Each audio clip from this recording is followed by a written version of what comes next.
चाहिँ ड्युटी जानको लागि रेडी हुँदैछु। सर्ट लगाइसकेँ मैले। गाइज आज चाहिँ मैले ससेज लिएर आएको छ। आज हाम्रो म चाहिँ यहाँ ससेज फ्राई गर्दैछु।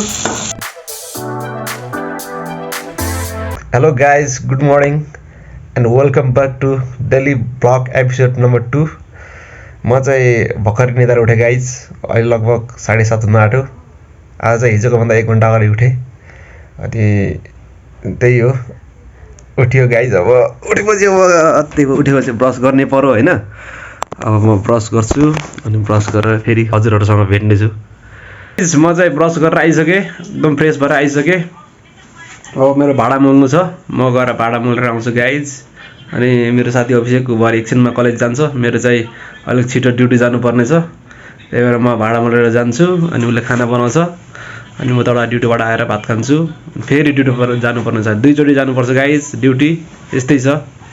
Hello guys, I am getting ready for my duty. म चाहिँ ड्युटी जानको लागि रेडी हुँदैछु। सर्ट लगाइसकेँ मैले। गाइज म चाहिँ रेडी भइसकेँ मेरो ड्युटी जानको लागि। I am ready. So guys मेरो dress and I am ready to go for my duty. ल गाइज अब म ड्युटी जान्छु, अनि ड्युटीबाट आएर फेरि भेट्नेछौँ हामी। हेलो गाइज, म चाहिँ भर्खर ड्युटीबाट आइपुगेँ। यस्तो गल्यो गाइज, म बाहिर यस्तो घाम छ अहिले। म पुरै टिलिक्क टल्केको छ घाम। अनि भर्खर रुम आइपुगेँ। अब भोक लागेको छ, खाना खाने हो, अनि एकछिन रेस्ट गर्ने हो। अनि फेरि ड्युटी जानुपर्ने छ गाइज। फेरि ड्युटी छ, अनि भरे बेलुका 6 बजे आउनुपर्ने छ। यस्तै छ गाइज दिन। ल भिडियो चाहिँ हेर्दै गर्नु होला गाइज। अहिले लगभग 1:30 भयो होला। मैले भर्खर खाना खाइसकेँ। अनि अब खाना खाएपछि त अब एकछिन अल्छी लाग्छ। अनि अब एकछिन रेस्ट गर्नु पऱ्यो। रेस्ट गरेपछि फेरि उठ्नु पऱ्यो। अनि 3 बजे फेरि यहाँबाट हिँड्नु छ, ड्युटी जानु छ। अनि भरे फेरि 6 बजे आउनु छ गाइज। यस्तै चलिरहेको छ जिन्दगी। मेरो डे टु डे लाइफ यस्तै छ अहिले। ड्युटी गयो आयो, फेरि ड्युटी गयो आयो, यत्तिकैमा दिन बित्छ गाइज। यस्तै छ जिन्दगी, यस्तै चलिरहेको छ। ठिक छ, जे हो भने रमाइलो भइरहेको छ जिन्दगीमा होइन। स्ट्रगल त अब गर्नै पऱ्यो, यही त हो नि। त्यही हो गाइज। भिडियो चाहिँ हेर्दै गर्नु होला। हेलो गाइज, म चाहिँ निदाएर उठेर फ्रेस भएर ड्युटी जानु पनि रेडी भइसकेँ। अब फेरि ड्युटी जानु छ गाइज। अब एकैचोटि म 6 बजे रुम फर्किन्छु। फेरि 6 बजेपछि भेट्नेछु गाइज। गाइज म चाहिँ भर्खर ड्युटी सकेर रुम आइपुगेँ।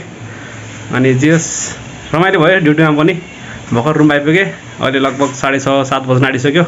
अनि मैले लुगासुगा खोलेर अब फ्रेस हुने बाँकी छ गाइज।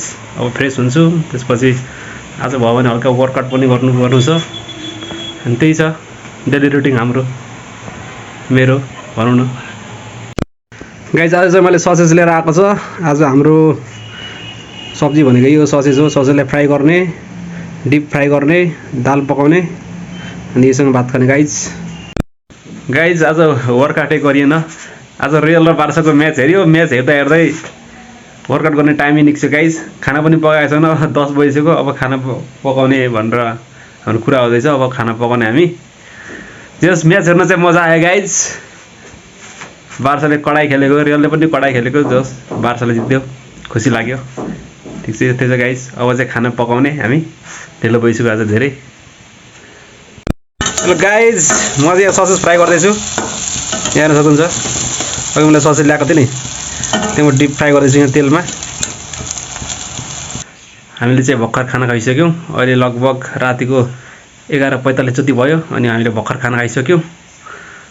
म्याचहरू हेर्दा के गर्दा ढिलो भइसक्यो, ढिलो भयो। त्यही हो।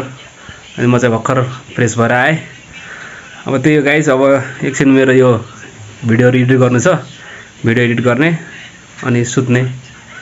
यस्तो भयो गाइज आजको दिन। जेस रमाइलो भयो, केही नयाँ कुरा सिक्यो, केही नयाँ कुरा सिकाइयो कसैलाई। यस्तै छ जिन्दगी गाइज। लाइफ भनेको त्यही हो, केही कुरा सिक्ने, अरूलाई सिकाउने। जे हो भने एउटा पोजिटिभ माइन्डसेट लिएर हिँड्नुपर्छ जिन्दगीमा। त्यही हो गाइज। ल गाइज, आजको लागि भिडियो यति नै भयो। अब see you in the next video. Video हेरिदिनु भएकोमा सबैलाई धन्यवाद। यसरी नै माया र सपोर्ट गरिदिनु होला। धेरै धेरै धन्यवाद गाइज।